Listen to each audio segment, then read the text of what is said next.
If you're an Apple fan and live in the US, there's a good chance that when you bought your latest iPhone, you assumed it was made in China.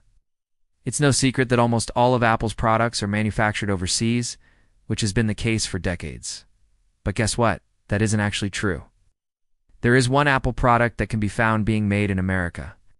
But because it's such a well-kept secret, very few people know about it or have ever seen it before. In this video, we're going to talk about Apple's top secret factory located right here in the United States, where they build some special iPhones for very special people. But first, like this video if you love tech and want to hear more about Apple's biggest secrets. Also, stick around until the end, because we have a mystery gift for those who watch until the end. Now let's begin. In January of 2017, an investigative journalist named Ken Klippenstein published an article that would forever change the way we think about Apple manufacturing. He had just gotten his hands on leaked internal documents from a company called Flex, who at the time was Apple's main supplier for assembling MacBooks. The documents revealed that Flex had a secret multi-million-dollar facility in Texas, where they assembled MacBooks and other Apple products. This raised a lot of questions and conspiracies. How could such a large operation be kept a secret for so long? Why did Apple choose to keep it a secret? Why did they stop? These questions were never answered. But what we do know is that this secret factory played a significant role in building iPhones for over a decade, though Apple does not currently manufacture any products in the United States. It was on this way when the iPhone first launched in 2007. Apple, its first manufacturing plant outside of Asia, opened in their hometown of Cupertino, California in 1980. While it was initially used for building Mac computers as the years went on, it also began building iPads, iPods, iPhones, and various other products. The massive facility employed thousands of people and brought in billions of dollars every year. But in 2014, something changed. With the launch of iOS 8, Apple announced that all future iPhone models will exclusively use a new type of SIM card that would only work with carrier partners. This move forced wireless carriers to begin investing heavily in nationwide infrastructure to support the new standard, which resulted in millions of customers switching to the new LTE network. In fact, by 2016, over 100 million Americans were using these new SIM cards, accounting for nearly half of the country's entire population.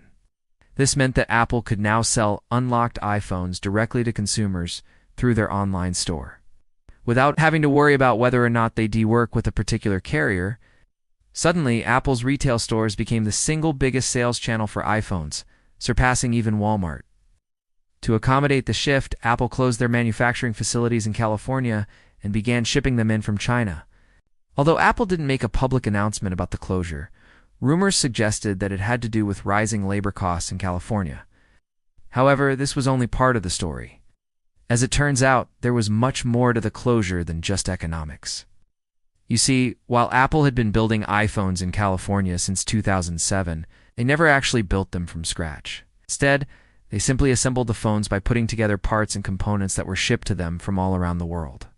For example, Samsung supplied the screens and cameras, while Cirrus Logic provided the chips that processed the sound. As a result, there were dozens of different parts and components coming from dozens of different countries. This made it extremely difficult to keep production moving smoothly and on schedule. There were always delays and setbacks, which caused major problems for Apple. For example, in 2013, a fire at a supplier's factory in Taiwan caused a shortage of camera lenses, which in turn caused delays in the iPhone 5 South release. Or in 2014, a labor dispute at a supplier's factory in South Korea caused a shortage of memory chips, which in turn caused delays in the iPhone 6 release. These types of problems were costing Apple millions of dollars every year. So in order to fix it, they decided to move production to a single factory in China, where everything was already built for them. This meant that instead of dealing with dozens of suppliers from all around the world, Apple only had to deal with one supplier in China. It also meant that they no longer had to worry about production delays caused by things like fires and labor disputes. However, this came with a big downside because now if anything went wrong at this one factory in China, it would cause a major problem for Apple. And unfortunately, this is exactly what happened in 2020 when COVID-19 shut down the factory. It took weeks for the factory to reopen, during which time Apple received 0 iPhones. causing massive shortages all across the globe.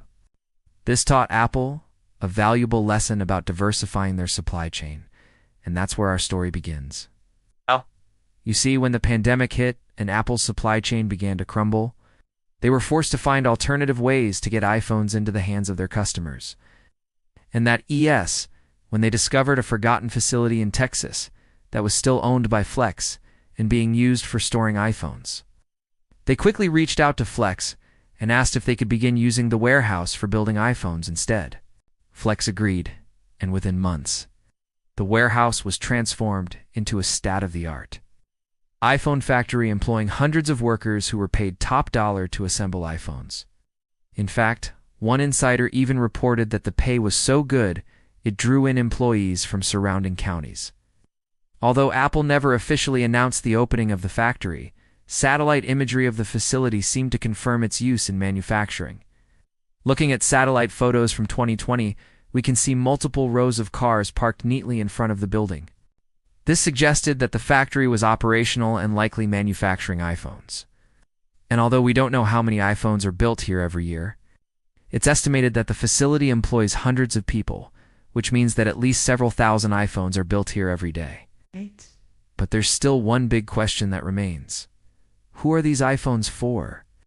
Well, as it turns out, they aren't just any iPhones. They're special pre-release versions that are used for testing purposes. See, even though Apple makes iPhones available to the public in September and October, the truth is that the phones were actually finished months earlier. After all, it takes several months to design, engineer, and manufacture an iPhone. So that raises the question, where do the engineers test the phones before they're released to the public? Well, as it turns out, they test them in this secret factory in Texas. Once the phones are assembled, they're then sent to Apple's headquarters in Cupertino for final testing and certification.